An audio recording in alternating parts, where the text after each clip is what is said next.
Good evening, everyone. This is Pradeep, Ambassador of Change from GETI, the Global Education and Training Institute from Lucknow. And right now, you are on our disruptive education platform provided to us by our mentor, Dr. Sunita Gandhi. On this platform, we have met with and interacted with more than 1,600 educators from India and all over the world. And continuing in the same series, we have for you Ms. Tapaswini Maharana. She is a career counselor and teacher from ODM Educational Group, Bhubaneswar in Odisha.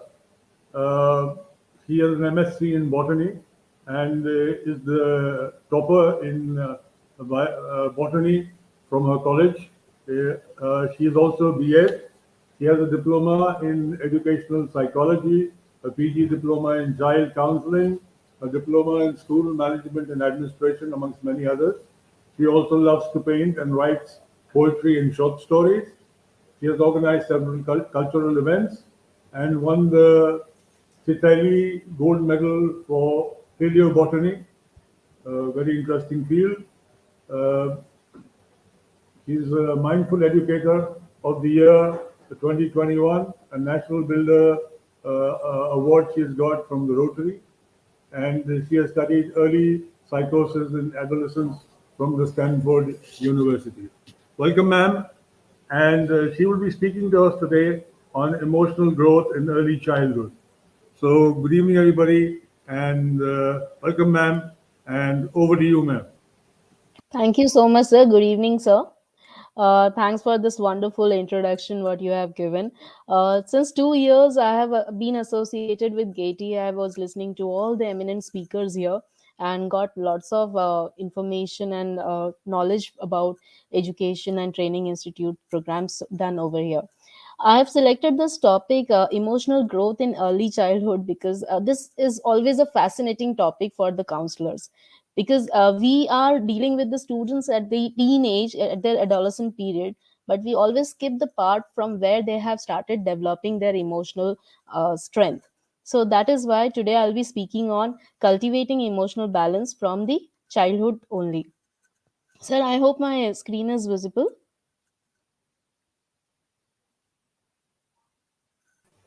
Yes, it's visible, ma'am. Please carry on.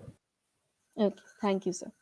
So, starting with this, why we always talk about emotional aspect of a child is very important. When we discuss about the growth of a child, we always think the career, the IQ, all the aspects, but we always skip the emotional growth of the child. So let's understand first what is an emotion.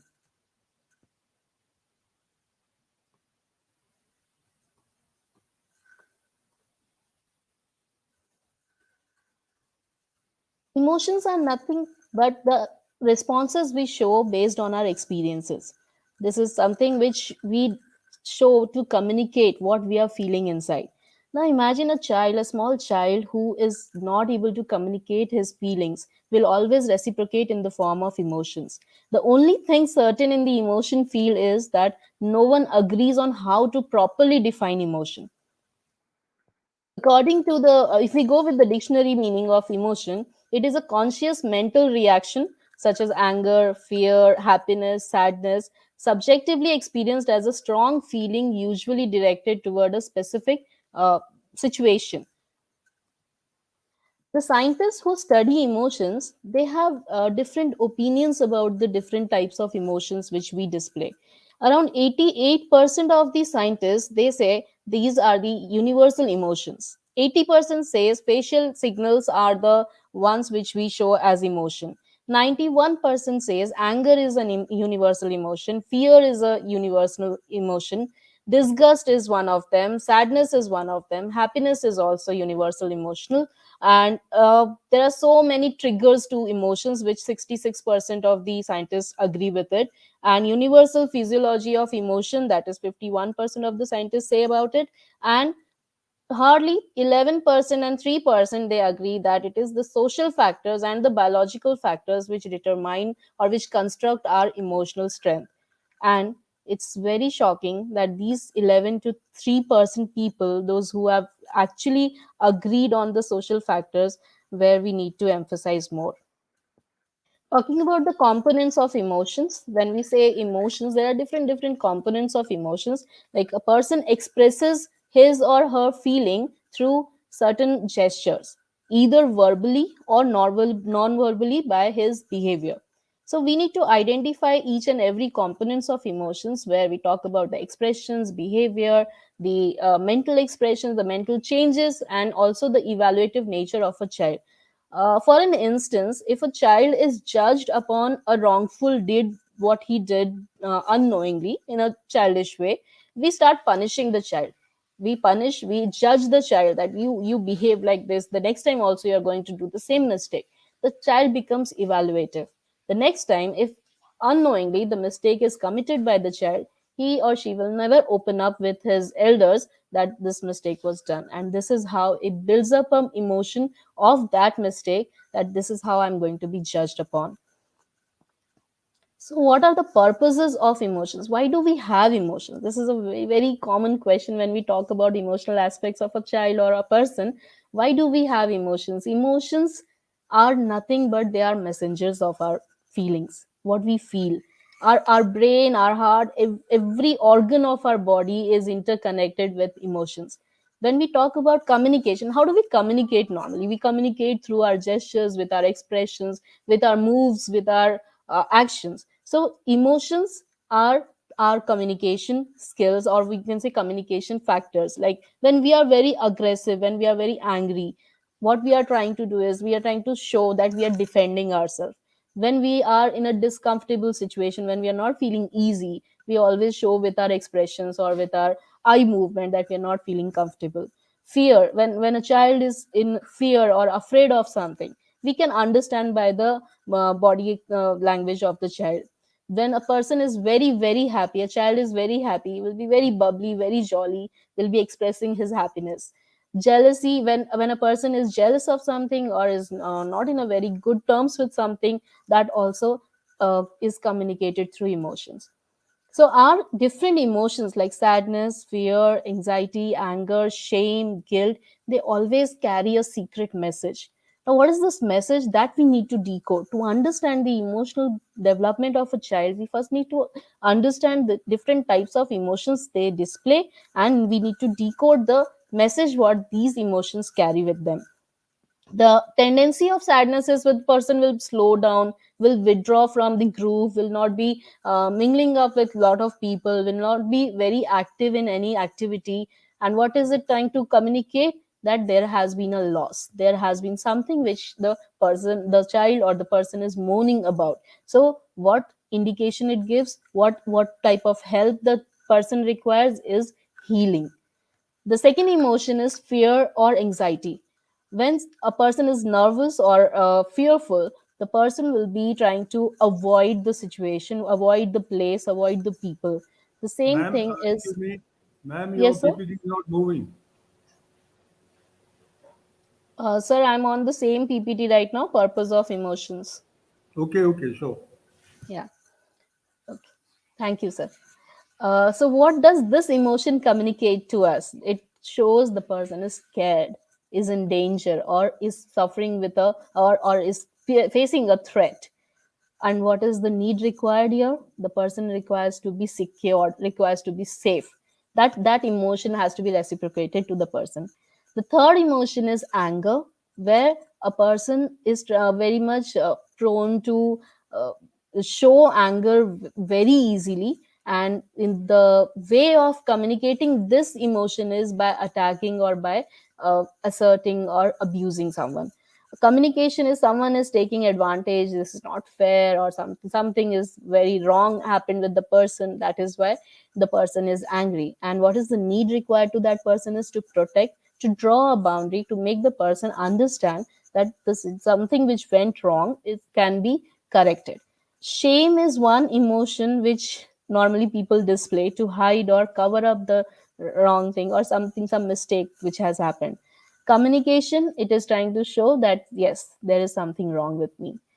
What is the need required here? The social acceptance, the approval that yes, we all commit mistake, we all go through some wrongful deeds in our life, and what we need to do is we need to accept it, we need to correct it, and we need to move on with it. Guilt, the actions what we show in the guilt emotion is we try to solve the problem, we just try to make amendments with what has already been gone wrong. So the communication is, I have done something wrong to you, that is the guilt which the person suffers and trying to express. So what need is required, the person requires self respect. That's fine, it happens, we sometimes we do hurt someone unknowingly, but we can always try to admit it and we can move on with it. Then the second last one is love, where the action is when you care for someone, when you nurture, you protect, you show your kindness, you show your affection, you care for the person. And what you're trying to tell the person is, you are worthy, and you just stay close, you have a good bonding with the person. The need required is the same love and affection in return, connection or the relationship. Last is joy. Do more of the same. You're happy, you're showing your face is glowing, you are showing, you're expressing your happiness. This is what you're trying to communicate. Yes, you are happy, and this is very good going on with you. Need indicated here is satisfaction. You're satisfied, so you can show your satisfaction and your happiness in the form of joy.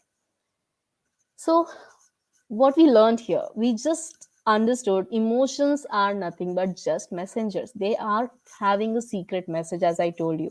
They carry a message with them. The emotions, whatever we display. Ma'am, your slides are not moving. Sir, I just slide it now. Is it not moving? No, ma'am. Just give me a second.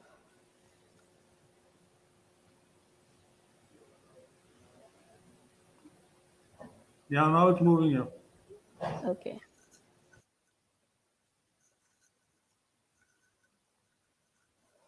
So these are the messengers, and we need to understand what message they are bringing to us. Instead of pushing them away, instead of avoiding our emotions, we should rather sit with them, and we need to wonder, we need to think, we need to ask the emotions, what is it, what you have brought to us, and listen to its answer. We need to find out what is the answer is that is carried with the emotion.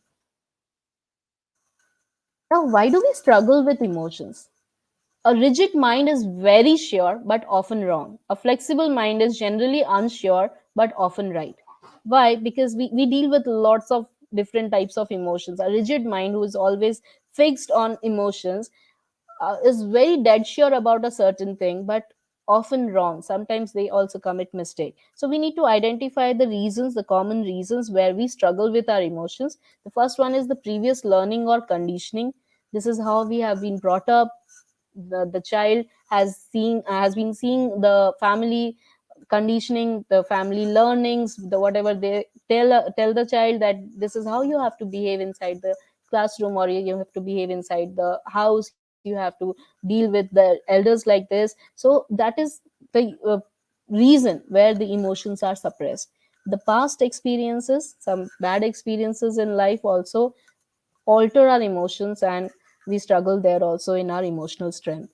Knowledge deficit, where lack of awareness, there is no simulation, there is no knowledge given to the child or the person that how to deal with certain situations, and there the person go with the emotional outburst. Low self esteem, a person is not confident enough, will not be very good with his or her emotions. The nature of subjective experiences, what we learn from our society, from our surrounding, from our books, and so many different ways of the sources of knowledge, that also alters our emotions.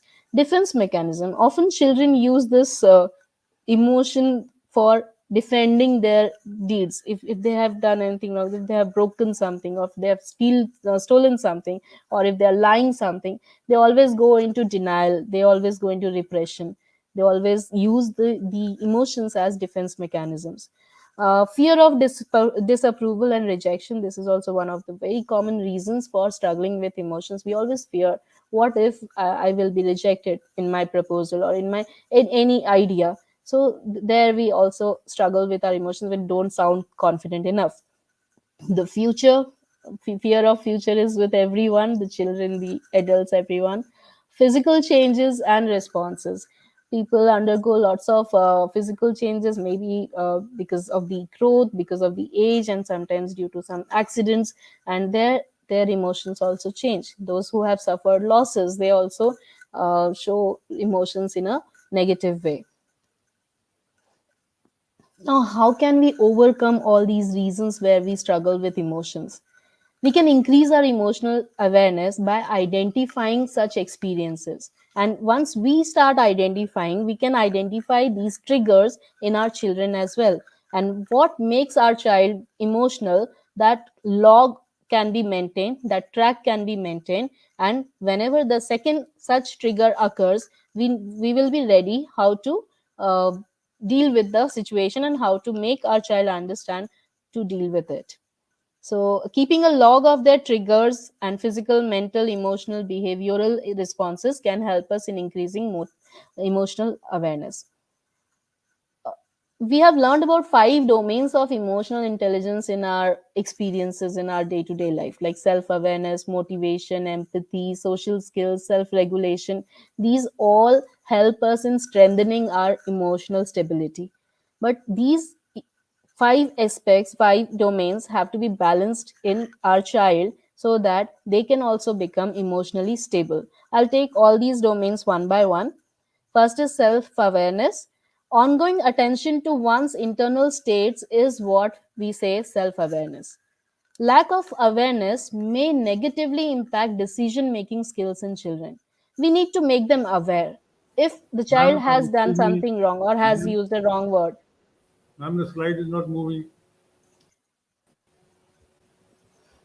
now, Yeah, okay. Now it's okay. okay, I guess when it is full screen, it is getting stuck. All right. So, self awareness, where we need to make our child self aware of his or her deeds, what the child has done, of her actions. When the child is behaving bad or using a bad word, there we need to make the child realize that this is not how they should be behaving in certain situations. Well, how we can help the children with self awareness? What can be done is asking them for journaling. They can either write, the small child cannot write, so they can go for recording of their day experiences. I remember one of my niece, she used to, at night before going to sleep, she would be going to another room, and she would be using the mobile recorder, and she would be recording her day to day experiences, whatever has happened with her in school, with her friends, with her teachers, with her mom, dad. She would be recording it. She will be talking to herself for almost 1 hour over the recorder, and once she's done, she'll just put it off and she'll go back to sleep. Once her mother tried to hear what she was recording, and she got to know that the child was developing her emotional strength. She was telling in one of the situations that if I had behaved in this way, I would not have hurt my mom. If I had behaved in a nice way with my best friend, I would not have lost my friendship. So this is how the child is realizing. The feeling of self awareness comes with journaling, writing, and recording. Practicing mindfulness by situational simulation, giving certain situations to our children where they have the power of decision making. uh, in one of my trips, I saw one lady was with her nephew, and nephew was very introvert, and he was a small kid. He was very scared of going to shopkeepers. So his aunt asked him, just go and buy a water bottle. And she gave him some money and asked the child, you go and buy a water bottle, ask the shopkeeper what is the amount of the water bottle, and get back the change. This is how she was providing a situation to the child to deal with the strangers, to deal with such situations where a child develops confidence in talking to unknown people. And after that, she also asked, how was your experience? She took the feedback from the child. Where did you stuck? Where did you get scared?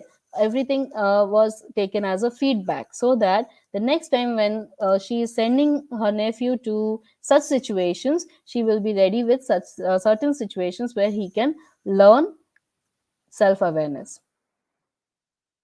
Second is empathy, showing the same selfless love to the person or the child is empathy. Cultivating curiosity about strangers, this is what just now I explained you with an instance. Challenging prejudice and discover commonalities. Try another person's life, stepping into another person's shoes and understanding the situation of that person really helps us to understand emotions of others. Listening hard and open up. You can also communicate, you can make your experiences shared with the people and explain them how to behave. Inspiring mass actions and social change. Be your change agent, bring the changes what you want to see in people, and developing an ambitious imagination. Motivation, I can and I will do this. It's a very famous quote, very common everywhere we find it. People always think in a difficult situation what they can't do or what problems they are going to face, but they never try to find out in the first move, they never try to find out what they can do. So motivation is required, constant motivation is required. Hope should be there, what you can achieve, learning and going with the flow of the situation. Ma'am, it's not moving. Okay, sir. I guess when I'm putting it in full screen Hmm. slideshow, it's not moving. Carry Now on, is it ma'am. visible? Yes. Okay, okay. Self regulation, facing difficult emotions with courage and compassion, and then moving past them really helps in developing emotional stability. Living in the past, living in the same guilt will never help a person to develop a strong emotional build up. People who self regulate, they have an inclination towards reflection and thoughtfulness. They always reflect their actions, their words. They accept the uncertainty and also the changes. There are people who succumb to changes. They cannot adjust, they cannot adapt themselves with the changes that happen to them in their life. Integrity, where what is right, what is wrong, how to choose between right and wrong has to be self regulated in one. Emotion coaching, how we can coach, how can we become a coach in our children's life to develop emotional stability. So these are few steps given by John Gottman. First is be aware of your child's emotions. You need to understand your child's emotions, how the child behaves in certain situations, what are the triggers of your child, where the child gets aggressive, where the child becomes sad, what hurts the child. Then, second, recognizing emotion as an opportunity to connect or teach. This is not only for the parents or the people who are surrounding the child in home, but also for teachers, elders, siblings, elder siblings. Once you recognize the emotion, you need to connect with the child, and you can connect only via talking to the person, by giving respect to the situation and the person. Then only the child will be able to open up and tell you what has happened with him or her. Then we can discuss about how to deal with such situation. Communicating empathy and understanding. When you are communicating, your way of communicating should be welcoming, should be secured for the child. The child should feel very secure and can open up with you. Help your child verbally label emotions.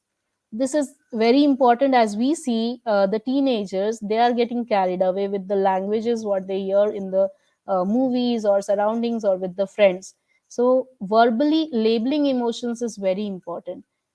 Even when a person is very angry, aggressive, should not lose control over the words. So this, when we see in an adult, we realize it was never taught or it was never shown or displayed to a child. That is why the child could not develop this habit.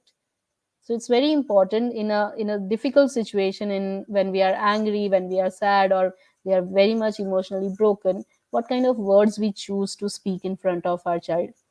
Set limits and problem solve. There should be certain limits to the situations that has to be explained to your child, and also how to solve certain problems on his or her own. The problems should not look so big to the child that the child think that there is no solution to it. Everything will begin with you. Once you take the initiative, all the changes in your child can come in this age only, so that you build up a very strong, resilient adult person. Quiet the noise. When arguments occur, when there's a lot of quarreling, there's a lot of noise, we never find any kind of emotional intelligence or emotional stability in that kind of situation, in that argument. What is required is, you need to talk. You need to talk, not shout. Tune in and go inward. Try to get into deeper the situation, why such kind of argument occurred, or why this difficult situation came where the person had to show negative emotion. Don't judge, try to understand. Don't judge a person. Pay attention to your feelings. When you are listening to others emotions, when you are watching others emotions, you should not be reciprocating in the same way. Your emotions should not be the mirror reflection of the other person's emotions. You should understand, and you show your positive aspects of the emotional intelligence. Remain steady and curious. Be very calm, poised, curious to know what can be done further to avoid certain situations. Explore and pursue insights. Why we need to understand emotional stability so deeper? Because emotions have an adaptive purpose. When we learn from the first encounter, we are ready to face the second with a better, you can say, a better stability. Some emotions help us to respond to real threats like fear and anxiety. In childhood, a child may not be able to handle a very difficult situation, a very threatful situation, but when the child uh, grows and becomes adult, that time the child will understand how to deal with that threatful situation. Some help us to draw a line between what is right and wrong. There comes the term integrity, what we had discussed. And also anger and frustration, what intensity should be there for your display of anger and frustration to other people. Some slow us down to help us adapt to loss, like sadness. People become very silent, they become very calm after they suffer a loss of their loved ones. Some help us to take into account what others may need from us to live together in an amicable way, like guilt and shame, how to overcome such feelings amongst us, but how to get close to them without being hijacked by them. Of course, we need to understand our emotions, but we should not be uh, surrendering to our emotions all the time. So, how do we tap into them for their usefulness and not let them undo us, not change us, not alter us? Emotions are human experience.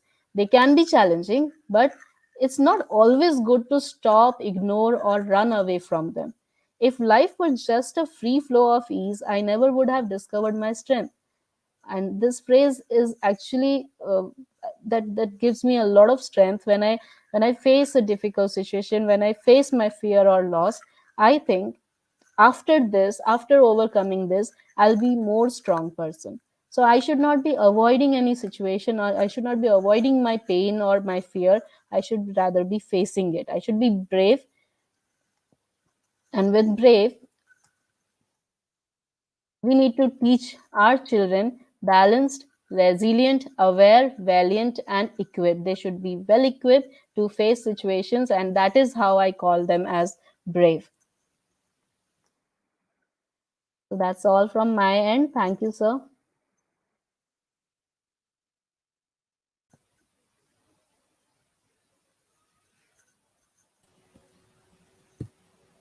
Uh, Thank you, ma'am. Good evening, everybody. And thank you for that excellent talk on emotional growth in early childhood. Ma'am, how do you, I mean, you taught us how to spot the negative trends. How do you encourage children to make those, into positive things? So, first thing, we can we cannot teach them how to convert their negative emotions into positive. We can only show them. As I believe, values are always caught and not taught. I may teach them that they have to use certain good words in certain situations, but if I am not using, they will never learn from me. So I have to show them how I can deal with a difficult situation. Then only they can learn. Secondly, they need a lot of reading. They need a lot of experience in situations, and that comes only when they do journaling, when they self realize. They try to understand what can be the probable situations or the solutions to their problems.